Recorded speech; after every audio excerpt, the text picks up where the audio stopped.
Gaetano, Councilmember Jaxi, Councilmember Marshall. Present. All right, thank you. I think first order of business is approval of the minutes from the last meeting. Does anyone have any questions on the minutes from the last meeting? In that case, I would entertain a motion for approval. Mr. Marshall makes the motion. Do I have a second? Mr. Bartoni, thank you. Any discussion? Seeing none, all those in favor of approval of the minutes from the last meeting, please signify by saying aye. Aye. Opposed?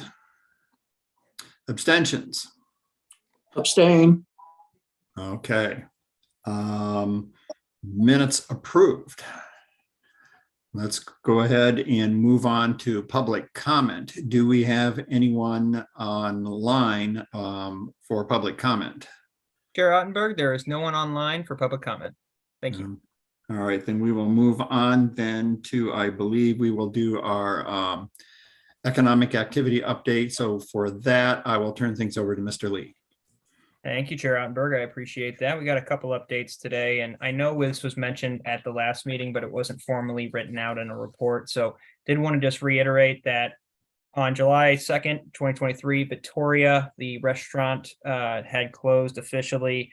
Right now, the Desco Group is currently looking to, it's working with the city right now to hopefully find a couple individuals that might be able to take it over. There is still a lot of potential there in the sense that it has all the workings and all the fixings to have a restaurant open tomorrow. Unfortunately, the staff did start dissipating and taking other positions. So at this time, we do not have any further updates. There are no interested parties, but just wanted to reiterate that. Moving forward to some other business activity.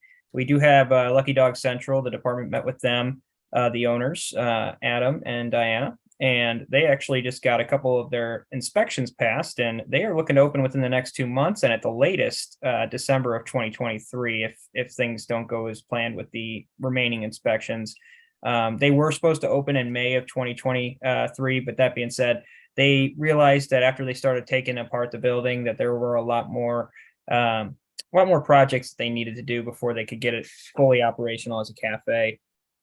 Moving on, the Emily Lucar's Photography, new business coming in, hasn't opened yet, but they'll be actually opening over there near the community college at Wildwood Square. And they're looking to open at the end of August. So they've actually applied for their business license that was just sent in. And then it's where former 9-round kickboxing was located, but we're excited to have them. I think they're going to be a great addition, and department will be working with them to potentially schedule a ribbon cutting ceremony once they're open. Moving forward, we have the property located at 2612 East Avenue. Kathleen Lott and her husband has approached the city about potentially opening a fine home furnishings and decor store at the property located at 2612 at East Ave.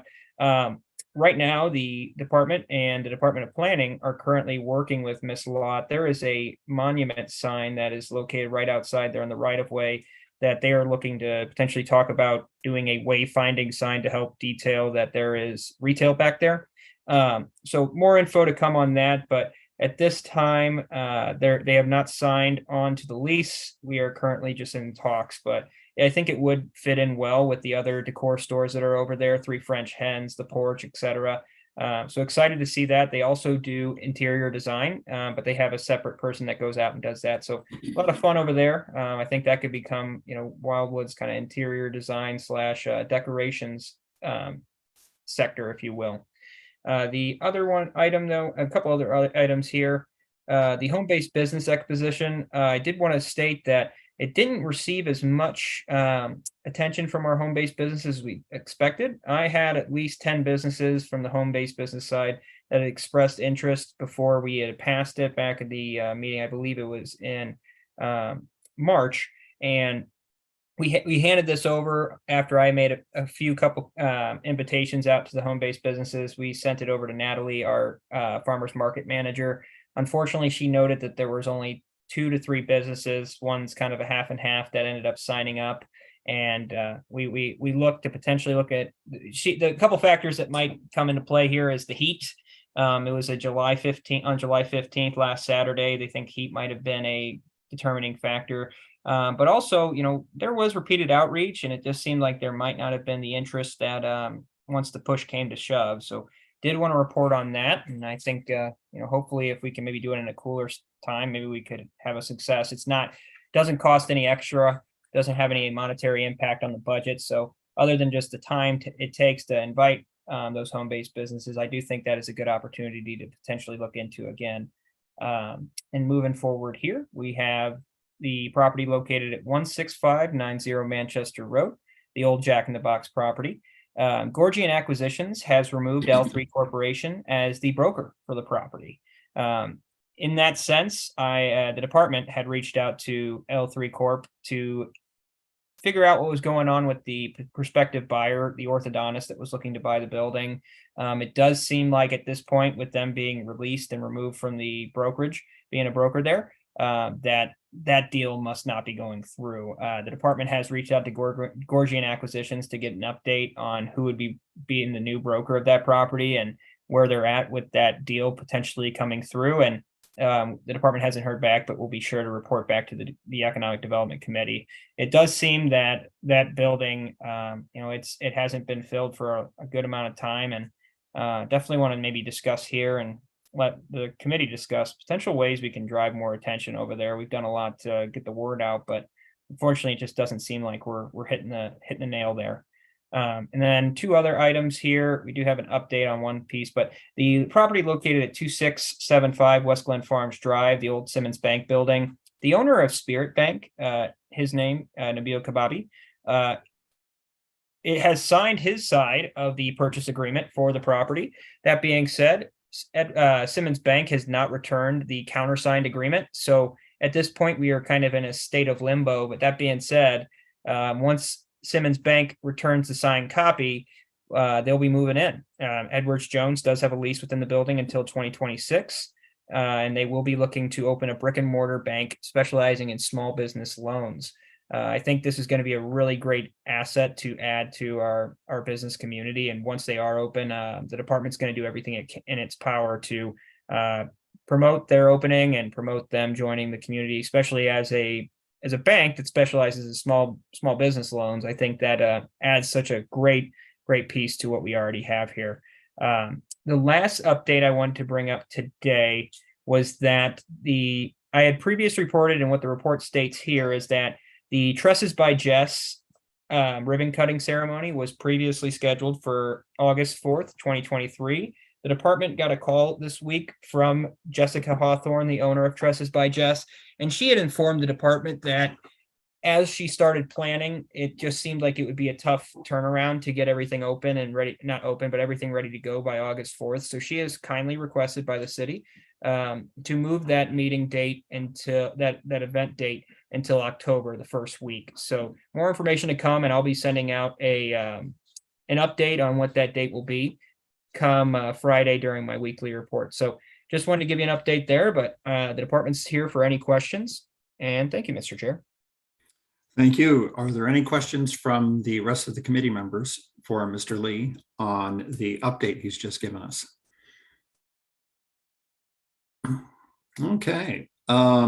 Seeing none, let's move on to the update on the recent business forum that we held last Thursday, covering such topics as attendance, topics that came up during the forum, and ideas for the forum going forward. Mr. Lee? Thank you, Mr. Chair. I appreciate it. And just a FYI to everyone, last Thursday, July 13th, Chair Ottenberg and I and the department held our third business forum. Exciting news. And unfortunately, I would like to note that attendance was down once again for this meeting. We recorded at 15 business owners in attendance back on April 13th, 2023, but we actually saw only 12 businesses in attendance this come around. So we have seen a slight decrease in attendance from the last meeting, but we had 35 business owners in the first forum. So that dramatic decrease over the last two does get to a point where we might want to look at having this biannually. Another big indicator here of why the attendance could have been down is that we are sitting here in the middle of July, a great time for business owners and just in general people to be going on vacation.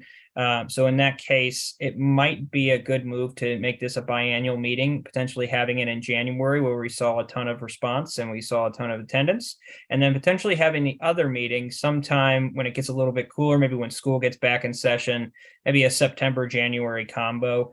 That being said, that is up to the committee and would love to hear your input. Right now, the last business forum is scheduled for Thursday, October 12th, 2023. We're looking forward to this event, and hopefully with school being back in session and most individuals being done with their vacations, we think that this is going to be a nice little boost of attendance, if you will. We should see an increase.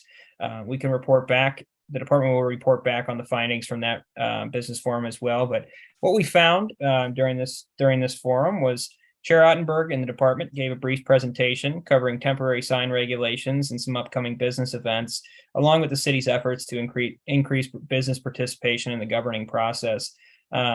With that being said, too, we'll be actually covering temporary sign regulations here in a second, so we won't get too much into that. But I did want to also note that we included the presentation for your review. So if you have any questions, you can feel free to shoot me an email, and I would be more than happy to answer any questions you have there. Hugh Scher, the biking and walking cycling benefits program, also gave a presentation covering his program and the benefits that go with it and who's involved currently. And then lastly, the staff from the city's parks department, specifically Kristen Nager and Stacy Chansky, provided a brief presentation about Celebrate Wildwood and showed actually the signage that comes with those sponsorships. And we have seen a little uptick year over year from last year that the sponsorship level is already higher than it was last year. So that's good to see, considering the council had tasked the staff to hopefully get some more sponsorships this year. And we're looking to have more than we did last year, and hopefully we can get to that threshold we're shooting for. And then lastly, with the piece here under open discussion, there wasn't many questions. Question was asked about permanent signage. Then we got back into just going over the temporary signage change. And then also there was some talk about Celebrate Wildwood, how there is a benefit to it, specifically in the parade. The owner of Premier Martial Arts actually stated that the parade was a great opportunity to bring attention to your business in Wildwood, and it generally just trickles in after you have that out. We did see a little bit of a boost. 2 or 3 businesses contacted Stacy and Chris right after this meeting, so that was great to see. And we look forward to hopefully getting more individuals coming in from who was attending that night on that morning. Lastly, they did bring up just a couple questions. They showed support for the biking and walking benefits program, and really just an overall just asking questions about the forum structure, but nothing too crazy. Nothing was brought up at this time where I believe we need to have a further review, other than maybe talking about permanent signage at a later date. The department did send a pretty comprehensive follow-up email with information included in the report. That being said, the department does recommend potentially moving it to a biannual event instead of a quarterly. Would love to get input from the committee. I know it's not a for action item tonight, but just wanted to get input tonight. And then after the last meeting of the year, we could potentially act on that. So the department's available for any questions at this time, and I hope, thank you. All right. Thank you, Mr. Lee. Are there any questions for Mr. Lee regarding the economic forum update, ideas, suggestions, etc.? Ms. Dodwell, you are on mute. Thank you for reminding me. I had sent forward some information to Chair Ottenberg and to our economic development manager regarding a potential speaker for the October or a January meeting that is, so to speak, the economic development manager for it's not the East-West Gateway conglomerate anymore, but the St. Louis Regional group. And I was hoping that we could see if we could have him come out and speak to the businesses, and that whether they would think that would be of value or not. I don't know if we should send out, just an online survey to the businesses that we have on file and say, would this be something you'd be interested in doing? I don't know how difficult that would be to accomplish. I wouldn't think too hard since we have all their names and addresses. I wonder if we would, Ms. Dodwell, if you think we would have to send out that survey, or should we just contact the individual, see if he's available, and then put him on the agenda as the featured speaker? Well, I think that would be a good idea. I guess I would like to see, I don't want to bring someone from that level out and only have 12 people show up. Good point. So I'm trying to figure out if there's a way we can ensure that we have the same level of turnout that we had at our first economic development forum back in February. So. All right, very good. Mr. Marshall, I think you had your hand up, and then Mr. Lee. I you've did. got your hand. Just a question. The first meeting, you said you had 35 people, and then you had 12 at this one. There was another meeting as well. And my question would be is, of those 35, are the 12 people that came at the last meeting part of that 35, or are they new people? Are we getting overlap, or do we have certain people that come to every meeting, or they come one time, they don't come back? Mr. Lee? Mr. Chair, if you don't mind. Mhm. Yes, thank you, Mr. Marsh, for that question. Great question. And what we've seen is probably about 7 or 8 of those individuals are repeat attendees. That being said, the majority of them actually are there has been some new attendance over the last 2 meetings. That first one had a ton of big names here. The Dr. White with St. Louis Community College was in attendance. Josh Pierce with the YMCA and Wildwood, executive director. We had some of the bigger businesses there, and we did have the general manager of Hidden Valley attend at the last meeting, and he's actually came to the last 2. So we do still see that attendance going. Good businesses coming in, but we have seen about probably 6 or 7 individuals that have been repeatedly coming to all 3. And then to speak to council, if you don't mind, Mr. Chair. Absolutely, go ahead. To speak to Councilmember Dodwell's point, I think that is an excellent idea, and it would not be too big of a deal. What I could do is just create a 1 question. We have an access to a SurveyMonkey account. I could create a quick 1 question survey stating, would you, if X, specifically the STL Development Partnership or Greater St. Louis Inc., if one of those individuals that lead out those efforts would want to join us, if that person was willing to join, would you be willing to attend on October, I forget the actual date, but I think it's October 17th. 17. Yep. So we could send that out, and I could send out how many responses we get going into it. I think at the main piece, though, is that the department would like to reach out. I already have a good relationship with the STL Development Partnership and then also Greater St. Louis Inc. So I don't think it'd be a problem getting them to speak at our event. That being said, I just want to make sure we give them at least a month or 2 notice before that. So we could probably have something put together and give the committee an update at the next meeting. All right, Mr. Probst, you have your hand up. Yeah, I guess, listening to this, if I was to ask, like, for a typical business owner, operator in our city, what is the benefit of coming to that meeting? Mr. Lee. Yes. I would say that thank you, Mr. Chair. One of the biggest benefits would be there is an open session, but there's 2 things. We do provide economic updates. So what's been going on within the city. One of the really cool things, and we'll dive into this a little bit more, is that the businesses that did attend the July meeting were able to see an issue that was brought up in January, which is signage. They were able to see the progress that meeting has come from the beginning to end. Now we're going potentially to council in August with that temporary signage change. So that's one benefit, to see how your open comments turn into actual legislation. It also provides those businesses with that open discussion piece to bring up what are the problems facing them. Is it visibility at their business? Is it the rates they're being charged by the owner of the building?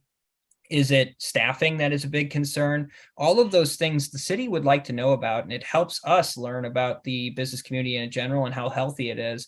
But not only that, the businesses are able to give us ideas, and it's right where it comes down to temporary signage and how we got looking into that, and actually influence policy. And the main piece, this along with the business survey that went out, and along with the all the different methods we've been doing over the last year or so, is to really help get businesses more engaged with the process and hopefully have them come speak to economic development committee meetings, council meetings, other meetings that make sense, and hopefully have an impact on businesses in a positive way.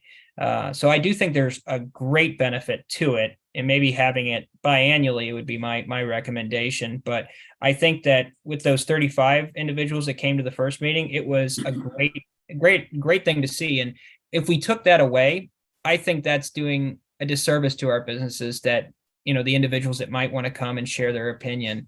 And then lastly, the information we do provide with them is all adequate information, stuff that they can get more engaged with. They can learn about ways they can, be a part of this city and be a part of the customers that they potentially would have and the residents that live here.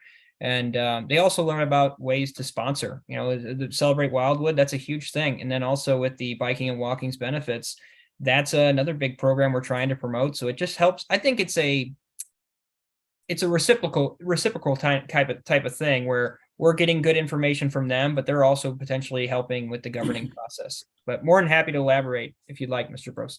Thank you. But I would boil that down to two words: influence policy.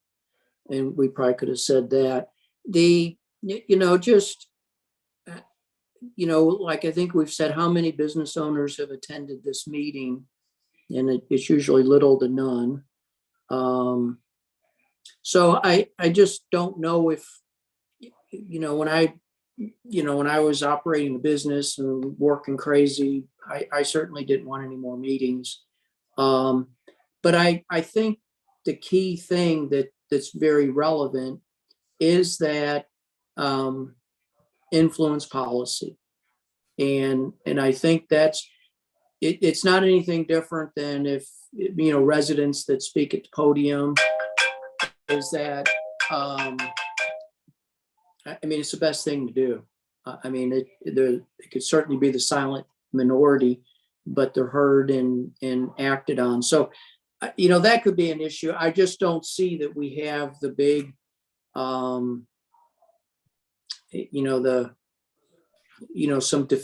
everything you said. I think it's policy. I don't think we're going to help their staffing. I don't think we're going to help their profitability. Generally, probably everything we do hurts their profitability. So, but to influence policy, maybe something we want to focus more in trying to get the businesses more engaged. And the signage is certainly an example. So that probably stirred up more activity than a lot of stuff we've done. So thank you. Well, thank you. Thank you, Mr. Brost.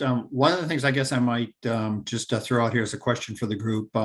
Ms. Dodwell had a great idea in terms of surveying the business community regarding the potential speaker that was suggested to us. And based on Mr. Brost's comments, I wonder if we might tie in 2 or 3 at most additional questions on that survey regarding what specifically the business community might want to hear when they come in for one of these updates. We think we know what they want, and I know we've talked to some of them individually in the past, but it might be good to resurvey the business community to see what they think would be of value in these meetings so that they would attend. And I would keep it to a very short survey. Nobody likes to fill out surveys. No. Certainly, and if the committee requests, would be more than happy to do just that. I'll make a motion to do so. Motion made by Ms. Dodwell. Do we have a second? Mr. Bartoni? All right, motion made and seconded. So all those in favor, please signify by saying aye. Opposed? Abstention? Motion carried. Ms. Dodwell. I just wanted to reiterate that the reason that we originally put these together was an effort to get the business community to work with the city to do, as you said, Mr. Brost and Thomas, help guide policy for the city and things that we can do to make it better for them to be here, but also to help establish relationships with each other so that they can help send customers this way or do things that way that would help instill a more vibrant workplace for their employees, for their business to grow, et cetera. And I think if we continue with these, with some tweaking of them, maybe doing them biannually instead of quarterly. But I also like the idea that Mr. Ottenberg brought up about surveying what topics would they really like to hone in on during these meetings. That'd be great. So Thank you, Ms. Dodwell. Mr. Lee. Thank you, Chair Odenberg. I completely agree, and I actually thank you for reminding me, because that is a huge aspect of it. That when I looked at these, my goal was to see that individuals could learn about the city, could also help influence policy where possible, and then network was one of the key things. And what would have been, and what kind of happened at the first meeting, which went really well, was that businesses were asking questions, and then other businesses were asking either the same question or adding layers to that question, where businesses were then learning from each other. So my goal, and this is what happens at chamber events, happens at WBA events when they occur, is that you bring these businesses together so they can share their thoughts on how business is going. And then you hope that someone learns something from it and they take it back and they're able to positively influence their business. And as we've been talking here, I've been mulling around some ideas in the brain. And one idea I was thinking of, and this isn't biannual, but maybe, and this is just an idea, but maybe we could have one business forum like we have them now. It's where you come in and you sit down in the morning, have the coffee, all that good stuff in like a January. But then maybe that secondary meeting that we would have would be differently formatted. So it's maybe at night, and it could be like maybe a little a bigger venue. Maybe have it at one of our parks, and we can have some actual food. It could be more of a mingle, more of a networking event. And then we could have like a big guest speaker and make that second one a very large event and try to boost attendance as much as we can. That just came across my mind, and I was thinking that would be a really cool way to kind of just get the ball rolling in the right direction and have them look forward to it and say, oh yeah, the food was great there last year. I'm looking forward to it. All right, Mr. Lee, thank you very much. We appreciate that. If there are no other questions, comments, or suggestions regarding the forum, then what we will do, Mr. Brost's comment regarding influencing policy is a perfect segue into our next topic, which is the temporary signage. So let's go ahead and move on to that topic. And as everyone will recall, based on feedback we got from the business community back in January, they expressed some concern over the city's current sign regulations. And one of the areas where we felt that we could have a positive impact that would benefit the business community was in the area of temporary signage. The current sign regulations limit pretty strictly the use of temporary signage by our businesses here in the community. So we took the input we got from the business community. We put together a suggested change. We voted on that as a committee earlier in the year, and sent that suggested change over to the Planning and Zoning Committee. The chair of this committee testified in front of the Planning and Zoning Committee regarding that proposed change. And the Planning and Zoning Committee, and I'm sort of giving you just an overview here, Mr. Lee can go into more detail, but the Planning and Zoning Committee unanimously endorsed our proposed changes, and the fact actually got back to us with, I should say, more than we asked for. So it's sort of the best of both worlds. So With that, I will turn things over to Mr. Lee, who will review what the Planning and Zoning Committee is going to be forwarding to the City Council for action in August. Is that correct? Yes, thank you, Chair, and you did a great job of giving an overview of that process. Just wanted to tip my cap to you. But another item here is just that the one little caveat is that the Planning and Zoning Commission will be taking final action on this recommendation at its meeting on August 7th, Okay. 2023, and in there with all the support it's shown and the unanimous support it's shown in the last meeting, we're pretty confident that it will be going in front of council on Monday, August 14th for first introduction with a bill changing the ordinance. But getting into the meat and potatoes of the change, I would love to read this to you all real quickly. And Mr. Lee, is there any way to put that up on the screen, that slide that goes through the changes? yes, I would give me 2 seconds to be able to access it. But yeah, And then I you would. can just moderate in the background. Yep, I sure can. 1 second here. Let me open this up. Okay, so let me get this up here. Sorry, everyone. Let me share my screen. Okay. Can everyone see it? Yes, I Okay, can see it. okay, perfect. So this is going to be the kind of the timeline that occurred, but this is really where I wanted to focus in on, and then we can go over the summary of the changes. But this is the new language, the revised language that's been unanimously approved by the Planning and Zoning Commission. What we can see here is that the consecutive days from the recommendation, the committee here, it recommended 15 versus the 5. They've gone with that 15, but it says no temporary banner may be in place for more than 15 days, consecutive days, over the allowable 60-day, not 30-day period. So now there's going to be 60 days within the year where you can have that sign out versus the 30-day period, which was in the previous what was done before. The other piece that I'd like to note is the 4 instances per calendar year that goes along well with, and they argue goes along well with the seasonal changes at an interval of no less than 30 days between each time you put up that authorized banner. So that part you did see an increase, but that's because you're getting a longer duration.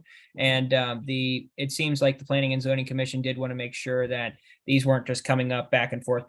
But I personally do view this as a pretty significant change, and I think it's heading in the right direction. But to kind of go over what this really, what this means is that the new regulations, if they're approved, the banners can be displayed simply for 15 days per application within an overall 60-day period. The placement of a banner cannot be requested again for that same 30-day period that we discussed at the last application. And the banners cannot be placed in public right-of-ways. That's always been a thing here in Wildwood, and we don't plan on changing that. And the banners must be maintained. That's an important piece here. They need to be clean. They need to be peer regulated on the other aspects, not just the timing, but how they look, and can't be tattered and things along those lines. But also the banners are, you can visit this site and look into it yourself. But overall, I believe that this is a positive change, and it just goes to show that, if businesses come to these meetings, they can affect policy. And I think there's a lot to be said there. And it really did help. But available here for any other questions, and appreciate you hearing me out. Thank you, Mr. Chair. You're welcome. And I think, Mr. Lee, just sort of a procedural question here. So the Planning and Zoning Committee will have a final vote on this proposed change, and then it will go before the council. And since they're giving us more than we originally asked for, there is a possibility that certain members of this committee may want to propose a change to what the Planning and Zoning Committee is forwarding to the council. That change would have to be basically proposed as an amendment to proposed legislation that would be before the council, correct? That is correct, Mr. Chair. So whatever is presented to the Planning and Zoning Commission. If council members here would like to either restrain or restrict or add more to it, it would need an amendment, but that amendment could be voted on at that point. But it is just the first reading unless there's 2 readings on the bill in the first night. This should take 2 months. Okay. So any questions regarding Mr. Lee's update? Mr. Marshall?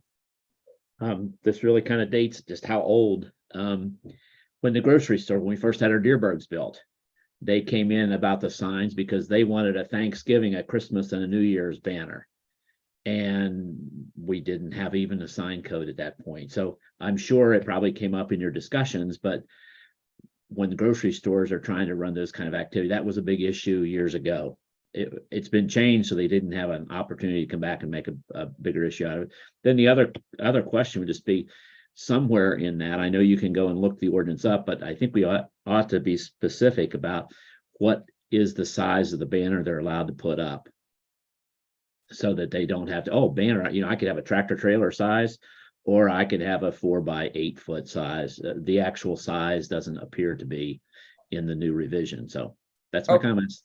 So that's a great question, but I think, Mr. Lee, I think the requirements for the banner would be covered at the time that they fill out their application. Is that correct? Yes, that's correct. And there are restrictions. I don't have the ordinance on me right now, but there are restrictions that go with it. Not that this was just a small portion of the legislations which is in our sign regulations. That being said, would be more than happy to provide additional information on the other aspects of it, but we already limit the size, the placement, all that good stuff. This is just the time, the amount of time and the timing of when you can actually place that out there. Yeah. Are there any other questions for Mr. Lee regarding the temporary signage proposed changes? All right, very good. Let's go ahead then and move forward on the agenda to the next item would be the 2023 marketing campaign ad proofs. So Mr. Lee, we're back to you again to update us on where we're at on this topic. Thank you very much, Mr. Chair. So back in the last meeting of the committee, we reviewed some pictures that were discussed about potentially using these under the ads for this in-house ad campaign. We really kind of wanted to look at the graphics and really flesh this out so we eventually get to a perfected model, if you will, once we actually feel like we're comfortable pushing it out there. That being said, what the motion was to bring back the text that would be allowed and also kind of show what the actual ad proof itself would be. So this is what has been presented tonight is actually what the individuals receiving the ad would see. So we want to go through these. I provided some different text. Just know that within LinkedIn, I created these within LinkedIn myself. And what you'll see is that it's a pretty short text, but this is all that can be done on LinkedIn ads. You can't have a long paragraph explaining this. You only can have, pretty much a sentence before it starts cutting off language, which does affect the ad's efficacy. So I'm going to just share my screen here and kind of go through these. And the department here today is really hoping to get some great feedback on these and what we could potentially do better and what we can hopefully get out there as soon as possible. I did want to note a couple changes, especially in this ad. I know Councilmember Bartoni in the last meeting had brought up that the shopping that we had here over the Live, Work, Play wasn't necessarily a representation of the best qualities of Wildwood. And I tended to agree after thinking about it. So we replaced that with a mountain biking individual. I think that does represent what the play aspect of Wildwood is. It's outside, it's nature, it's feeling good in the sun. So just want to note that real quick. And then there was another notation. I think it was Councilmember Jaxie that had brought it to our attention. That 1 second here. Let me make sure. Do you all see the ad that I have up front now? Mm-hmm. Okay. Obviously, there was some questioning about, hey, some of these pictures are great, but you don't really know where they're at. So what I did is, the department did was we went in and got some, better pictures, and where we couldn't get better pictures that define the event, I've added the logo. The department's added the logo here for Celebrate Wildwood, and then for the community college, we added their logo as well to kind of show that off. But you could see that the Bluffview Park sign had replaced it was a building in town center. So I hope these changes reflect what the committee here was looking for during last month's meeting.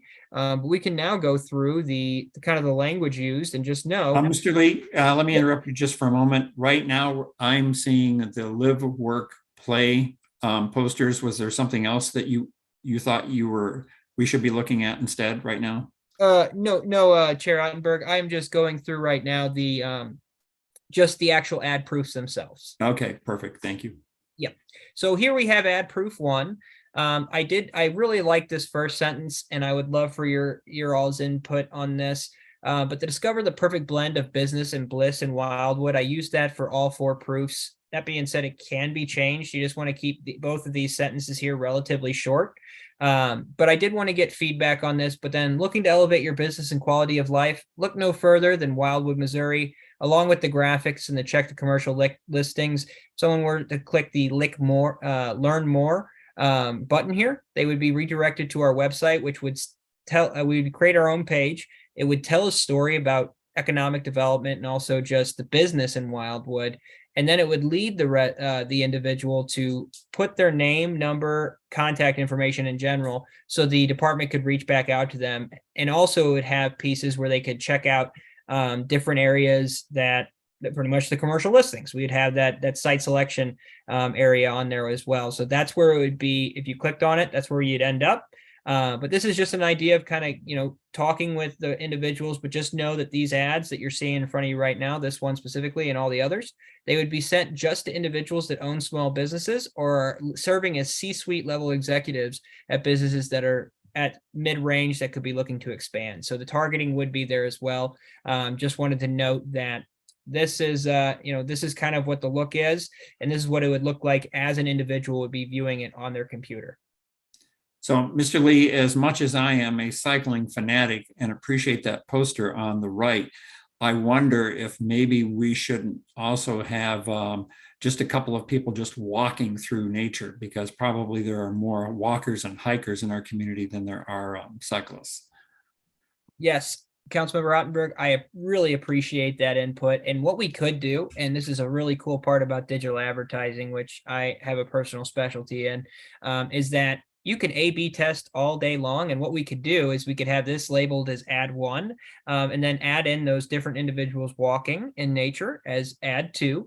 And then we could change around. We could have 100 different ads running the first week, and then realize which one's doing the best after that first week, and then make that the primary piece.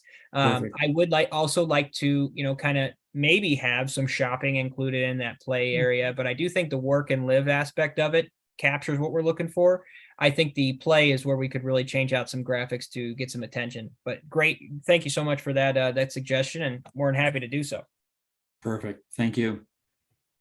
Okay, Does so anyone else have any other? Ms. Dodwell. I also like the fact that work is in the center of it, so that we can hopefully entice some businesses to bring themselves here subtly, but it's the first thing you see when you open that page or you look at that page is work.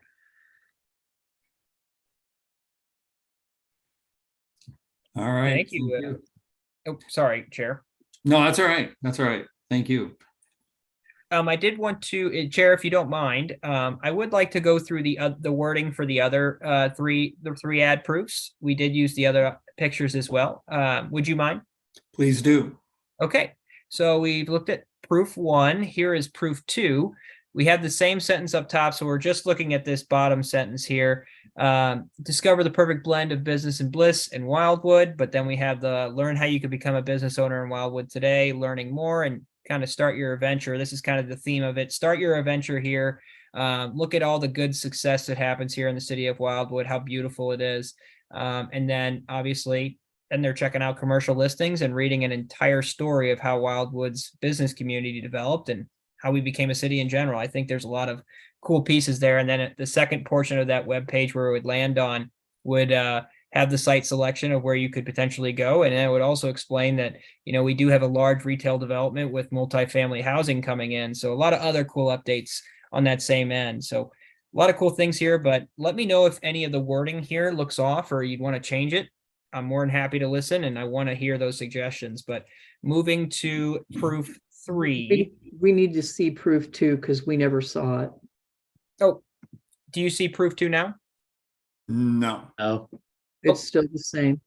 Well, let me go ahead and try to reshare that. Sorry about that. Here is proof 2. Can you all see proof 2 now? Yes, sir. Okay. Mhm. So now it's just this is the one I just read off. Learn how you could become a business owner in Wildwood today with the different graphic. So would love to hear your opinions on proof 2, and then we can just kind of go, one after another. It's fine to me, but I'm interested in hearing from the other committee members. Ms. Dodwell, Looks good to me. Mr. Brost, I mean, I think they all look good. I have a preference toward the previous one. I think there's a lot going on in this picture that makes it harder, but I know back in my banking days, what you were saying, Tom, on variables, we refined it down to not only words, but color, and running actually millions of pieces in the mail. We could refine down to what color had a better response rate. So, but I think I like the previous one better. Is maybe a side note, but part of this, is there any reason why we could not put this in the Gazette? Well, can you all hear me? we can hear you. Thank you, Yes. Chair. There is no, and honestly, I was actually planning on, we're working on the Gazette right now. I was planning on having pretty much what you're seeing right in front of you right now in the actual Gazette itself. So that was a plan, but it couldn't be like a paid advertisement from this. I guess it's our own publication, but I was planning on having this as an example of the Live, Work, Play marketing campaign in general and the efforts the city has been putting behind it. So yeah, more than happy to share the proofs that we end up deciding to go with. Yeah, I would. Yeah, I mean, we talk about, maybe leveraging those advertising dollars and reaching our residents. I mean, they're our target market too for doing more business in Wildwood, but and maybe in the Gazette too, this proof in particular, could be larger. So it would be, maybe easier to digest.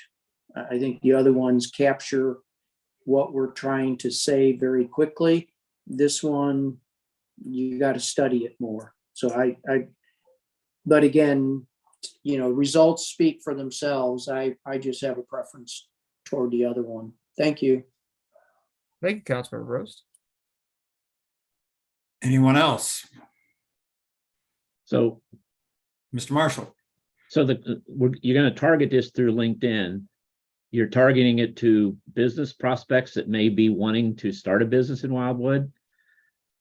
Is that kind of I'm trying to still figure out who the audience is that we're trying to get. And then I spend quite a bit of time on LinkedIn, but if I want to know more about it, then I click on it and there's an article that might tell me about why that community is a great place to move people to, or whatever, the average income, the businesses that are in the area, that type of stuff, so that it takes that one less step about it, wondering about it, or thinking, well, maybe I'll have to go and figure out where it is or what's available or that type of thing. So, but on LinkedIn, you're really looking for business prospects, where in the Gazette, we'd be talking to our own residents who already live here.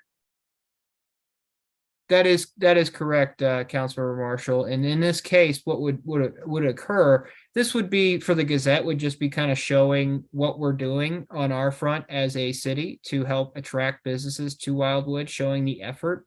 But when we're on LinkedIn, and also I was planning on doing a test in Facebook as well, because you can layer in the same type of targeting.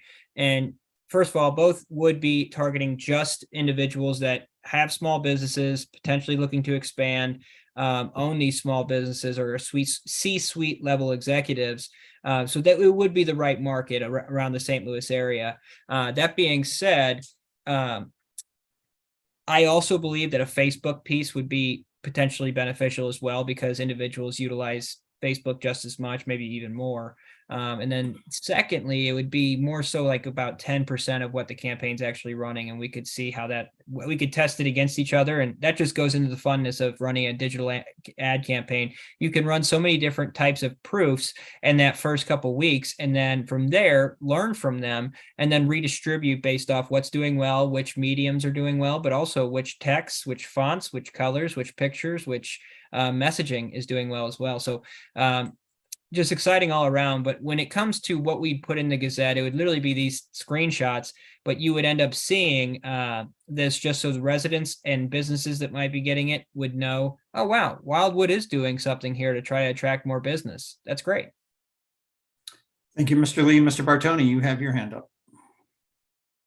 Thank you, Mr. Chair, and don't know anything about social media or social media advertising, so I'll just leave that to somebody else. But I just want to kind of go back to the 4 options also that you were asking about, Scott. I mean, I'm kind of in the same park, I guess, as Larry is. I like the first one of the 4 the most. It's definitely the less busy of them, and I think it's a little bit easier to read.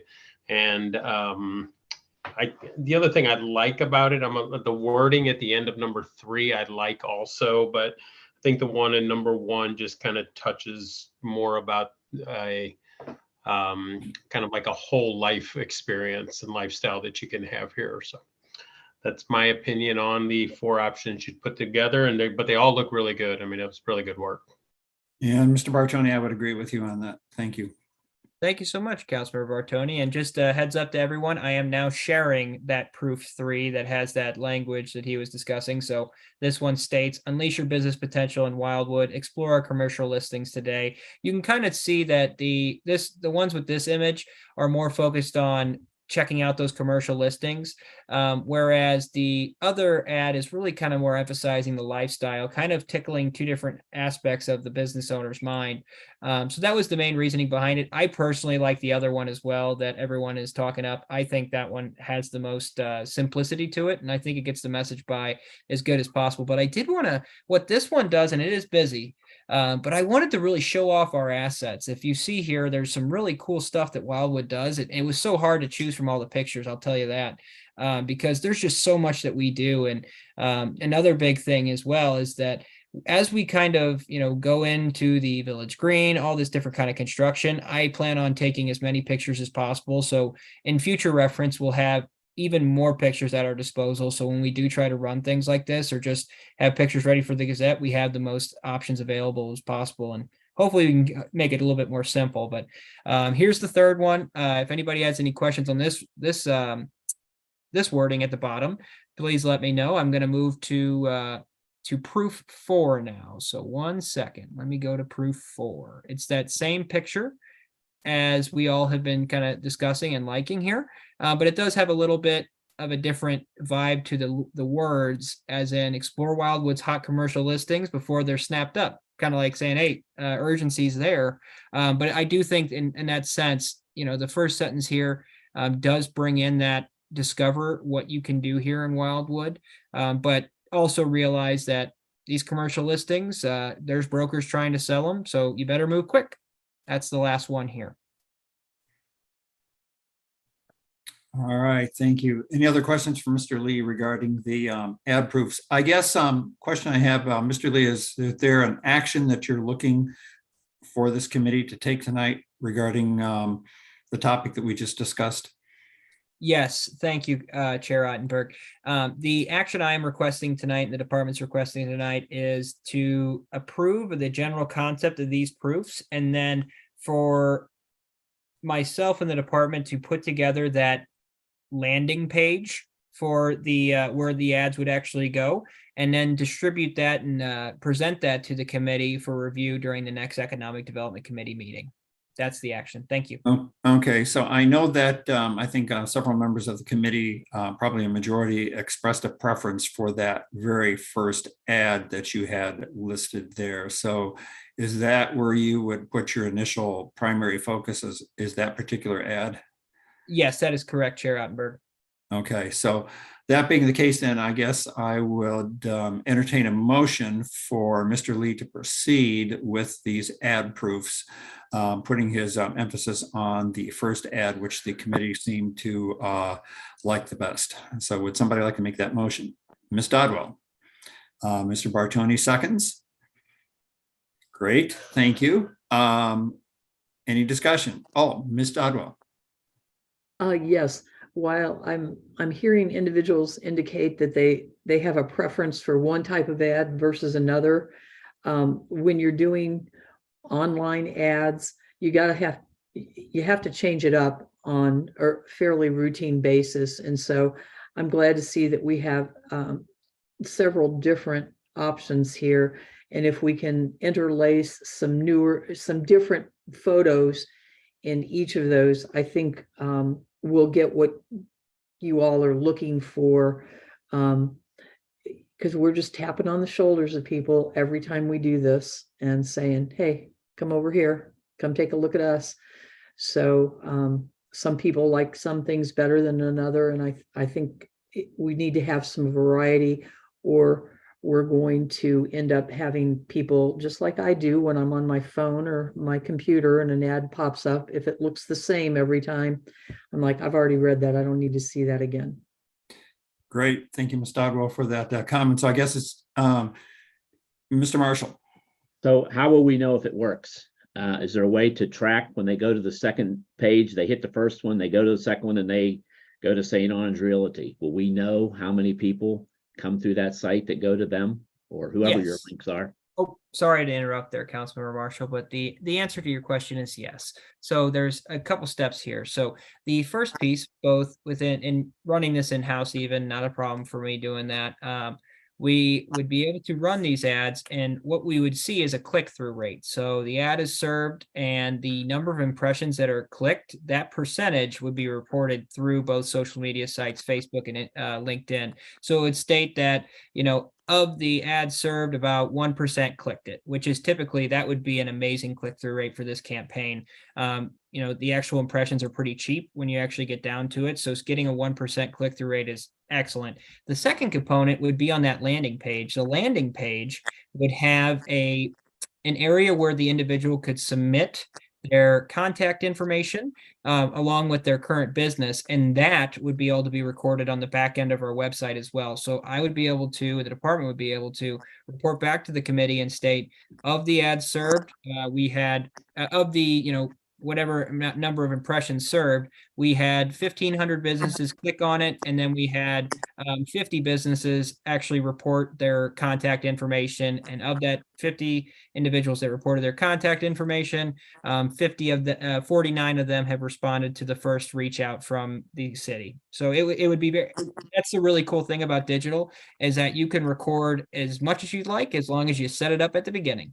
And I did want to harp on the one piece with Councilmember Dodwell's point, is that the more you use, and I do really like that first proof, but using the other proofs as well, as just kind of transitioning, showing different pieces, and then we'd be able to also test what the click-through rate is for each different ad. And the goal is to get the general concept down, but once we're actually live with this campaign, we would be able to switch out different pictures and different pieces altogether.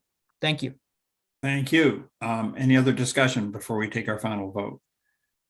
So the final vote is on the motion for Mr. Lee to move forward with these ad proofs. And although the committee did seem to like the very first one that we saw, Mr. Lee has the ability to measure the impact of each one of the ad proofs, and we'll be able to have metrics that he can use to measure the effectiveness of each one. And to Ms. Dodwell's point, we'll be able to change out the ads from time to time so that people aren't seeing the same thing. Mr. Lee. And one last thing, I just wanted to clarify the motion. I wanted to make sure that these ad proofs seem good. We're looking good in that direction. We're ready to go with the creatives, but I did want to have, the department wanted to have an opportunity to present the landing page to the committee during the next committee meeting, whenever that is, and have that final approval. And after that, the department would then be looking for final approval of moving forward with the campaign. All right, very good. Any other comments or questions prior to the final vote? All right, the motion has been made and seconded. All those in favor, please signify by saying aye. Aye. Opposed? Abstentions? Motion carried. Thank you. Moving on now to the 2023 Tour de Wildwood. As you know, this event has been held here in the city for a number of years, and it's been co-sponsored with the Missouri Bike Federation. Mr. Lee and I have had several discussions, and we felt it was appropriate for Mr. Lee to sit down with the people from the Missouri Bike Federation and negotiate maybe an updated relationship regarding the cost sharing and revenue sharing tied to this event. So with that, I'll turn things over to Mr. Lee to provide us with an update on the meeting he had with the Missouri Bike Federation, I believe earlier today, correct? That is correct, Chair Ottenberg, and I have some really exciting news to share with the committee tonight. The department and the Department of Planning met with the Missouri Bike Federation today to discuss the relationship we had before with this event, the Tour de Wildwood. We love this event. I think it's great for the city of Wildwood. I think it's great to show potential bike retail businesses that we are a great spot to potentially have a business here. And once they were here, we could have them be a main focal point of this going forward. But the main topic when discussing this was that over the last, I think it's almost been 18 years, we've been running this event. We have never seen a penny. We've always lost money on the event because the Missouri Bike Federation handled all the registrations, and all of that money went to the Missouri Bike Federation. After today's meeting, it has been discussed that all expenses will be covered under the registrations. And then after those expenses are covered for both the city and the Missouri Bike Federation, we will then split the profits that come in after that. We don't have the exact number of the split. It depends on, we're waiting for them to present what their budget will be for this event. We'll be presenting what our budget would be. And then whoever's kind of putting more skin in the game will probably get a little bit more of the actual revenue. But we're looking at probably more of like maybe a 60-40 split on their side. So we'll get 40% of the profit. So this will be a revenue, not just a revenue neutral event, but we'll actually bring money in based off the projections for this year and based off what what the Missouri Bike Federation was able to bring in last year. To go over that real quickly, the Missouri Bike Federation most likely made around a little bit over $13,000 last year off this event. The city spent around $5,000. We're expecting this year to bring in around 15,000, maybe 16, depending on if we increase the number of participants being able to run it, to sign up. And in this case as well, we're going to be thinking about getting jerseys to sell at the event as well to help bolster it as well.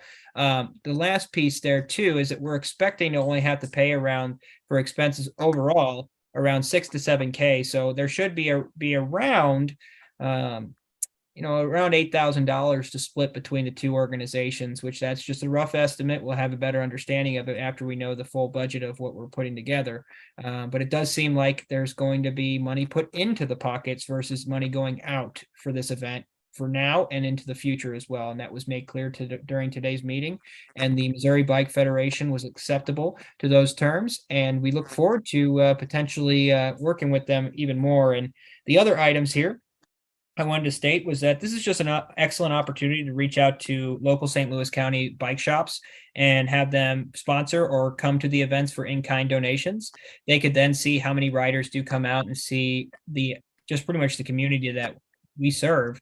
And I think that might help show them, and I'll be able to also open that segue to say, hey, we can talk about maybe moving into the town center here, move into the Main Street, over here on Main Street, a couple vacancies that we have. So that's one of the main components of it, is to get that interaction. But tonight, this event's already been approved based off the last year's budgeting cycle. It was listed as an event for 2024, but we're just tonight, the department is just asking for an endorsement of the city, the department's new changes we've made to make this a revenue positive event, on top of the fact that we would like to see more interaction with local businesses on the bike side to foster more relationships and potentially attract them to come see Wildwood a little bit more. Thank you, and I'm available for any questions. Mr. Lee, thank you very much for that update. And it's great news that it sounds like we had a pretty successful meeting with the Missouri Bike Federation. I guess I'm a little unclear as to the formula that will be used to split the profits. Can you be a little bit more specific on that? It sounds like what we're going to do is compare our costs to those of the Missouri Bike Federation and then come to some type of an agreement based on that. But I'm wondering if we have a more specific formula so that we don't run into any misunderstandings with them down the road. Yes, thank you, Chair Ottenberg. And you're pretty much correct in what you just stated, but what we'll be getting over by end of week this week is a cost breakdown of what they are going to be paying for to put into this event, each line item. And then the city will be providing ours. And what we saw last year was we spent about $4,200 on the event. They are looking into potentially taking on the food component, but we would like to keep the food in our court on that end. So we're probably going to keep on the food, but overall, we're looking to probably spend total amongst both groups about $6,000 to $7,000. And from there, we're probably going to see a 60, depending, we haven't discussed the actual share, but all expenses after registrations are coming in, all expenses will be paid on both sides before anyone takes in any profit. So the Missouri Bike Federation would not make a penny until all our expenses were made and all their expenses were made, obviously. And then the second component is anything after that, after the expenditures are reached, that will be split amongst both organizations, dependent on that the last, it'll take about a couple weeks to determine because we have to get those budgets together. But I'm thinking, based off the conversation, that the city will probably be able to get about 40% of the profit. And I am very confident that with the participation we've seen over the last couple of years, we should make around 15,000 this year, 15 to 16 off this event total. Okay. All right. Another question for you. The registration, I believe, if I understand correctly, that we are going to take on that responsibility for the registration. Is that correct? So yes, we were thinking about doing that, but great news in that regard too, to save staff time on our end. The Missouri Bike Federation would still take on the registration portion. That being said, they would write us a check at the end of the day. So they would take in all that money. We would determine exactly at the end, by the deadline of when you could sign up, how much money was coming in. And then we would be able to distribute based off that. Okay. So I guess I'm going to throw out a silly question here. Do we need to have some type of formal contract with them? It still seems to me that we need to be a little bit more specific about how we're going to be sharing the profits from this event. Yes, yes, Chair Ottenberg, we will have to draft it would be a special event. We would have to issue a special event permit for this. And under that, it'll have the terms of how much the profit would be shared. But at this time, we just don't know how much they're willing to let us have. But based off the preliminary talks, it looks like the city should be able to pull in about 40% of the profit. Yeah, I think a formal agreement between the two parties is just in the best interest of both parties. Yes, and that would be the case. We would never let them do that without having that formal agreement, because they have to pull a special event permit for it. So under that same agreement, we would have the provisions of how that cost share would work. Okay, very good. Thank So open it up here for questions from other committee members. Ms. Dodwell. When are we holding this event? Is it in 2023 or 2024? Thank you, Councilmember Dodwell. It would be October 8th. So the first week, first Sunday of October. And that is traditionally over the last 17 years, we've held it on the first Sunday. Well, there's been a couple outliers, but the first Sunday of October tends to be the best. Okay, I had just seen reference to moving it towards 2024 already, so I was confused. Thank Oh. you. Sorry about that. Well, thank you so much, Councilmember Dodwell. So, Mr. Lee, the very first Sunday in October is in fact October 1st. So, but we're going to do it on October 8th. Is that correct? October 8th was the date agreed upon today during the meeting. So yes, Okay. I do apologize for not seeing that. No, not a problem. Another question I have for you regarding co-sponsors. In the past, last year, we had Big Shark bring their maintenance van to the City Hall area so that people could get their bikes tuned up or get last minute repairs made to the bike or their bikes as well. Big Shark actually donated a bike as part of a raffle. So I guess my question would be, Big Shark makes a pretty big commitment to being a sponsor or sort of co-sponsor, if you will, of this event, even though, they're not sharing obviously in any of the profits or anything, but they get a lot of visibility for their company by having their truck there to do maintenance, and then also the bike that they donate for the drawing. So we probably, if we put together a flyer, we probably, I think, want to probably be careful that we don't actually list Big Shark on the flyer, because we will want to distribute that flyer to the other bike shops in the area. So other bike shops would be reluctant to let us, distribute these flyers to them if they see Big Shark on the flyer itself. Big Shark will get all the visibility they need when they have their truck there at City Hall. Yes, that's correct. Thank you, Councilmember Rottenberg. And the plan was, and I will be honest with you, right now, as of today, Big Shark has not affirmed their commitment to working with us on this event. So the main goal was to reach back out to them, see if they would be interested in doing that again, along with the other bike shops too, because I think this could end up being, and that the second portion, the sponsorship portion of this report, was really supposed to be focused on, I in the department have agreed that this would be a great opportunity to hopefully bring every St. Louis County bike shop to Wildwood for one big event, and have them see how much this city loves everything that goes with biking.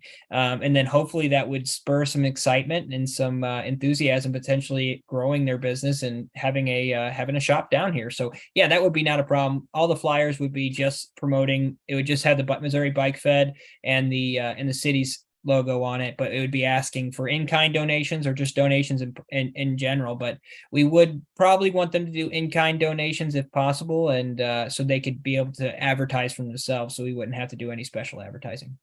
Okay, very good. The other thing you mentioned regarding jerseys for this event, did you have a chance to check and see if we still have jerseys left from previous events? Because I know last year we still had quite a few of them at City Hall. We set them out on a table outside the registration room, and I think we ran basically a fire sale price on those jerseys, and we sold quite a few, I think for around $25 or $30 each, which is, a new bike jersey today is $75, $80 minimum. So people were getting a great deal on those jerseys. So do we still have some of those jerseys left? Yes, Chair Ottenberg, we do have some left, not very many. So most likely we'd probably have to order some, but we would not be selling them for the fire sale discount that they were at. We'd be looking to make a profit on those as well. Okay, super. And then the other question I have, this seems like this would be a great venue to advertise the biking and walking benefits program. So I wonder if we can get Mr. Scher to come there on that particular day and maybe sit at a table and hopefully sell some more stickers to people who would like to put them on their helmets and take advantage of the program. Yes, Chair Ottenberg. I actually was thinking the same thing. I wanted to get the date down, but we can contact Mr. Scher tomorrow and say that we're looking to do this October 8th, and hopefully he's willing and able to be there, and we'd be more than happy to set up a tent or just a little table for him so he could sell the program and sell the stickers. Perfect. Thank you. Other questions from Mr. Lee on the Tour de Wildwood? Ms. Dodwell?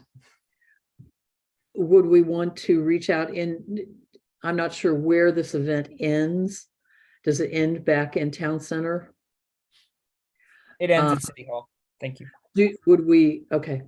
Would we want to reach out to the businesses around City Hall that would want to promote the fact that they are there for eating your meal after a long bike ride, grabbing an ice cream after a long bike ride, drinking a beer after a long bike ride? Somehow, providing maybe a 10% discount if you show that if you wear your Tour to Wildwood t-shirt, or if you bring in some confirmation that you participated in the event, you should get something from the local businesses. Would that, I'm not a biker, so Mr. Ottenberg, you would have to tell us whether or not that would be a worthwhile endeavor for those businesses. I think it could be. It could be a good opportunity to bring in some customers for the first time and let the customers see what it is that they have to offer. And depending upon the day and on the mood, people may want a beer, people may want ice cream, people may want, something more substantial.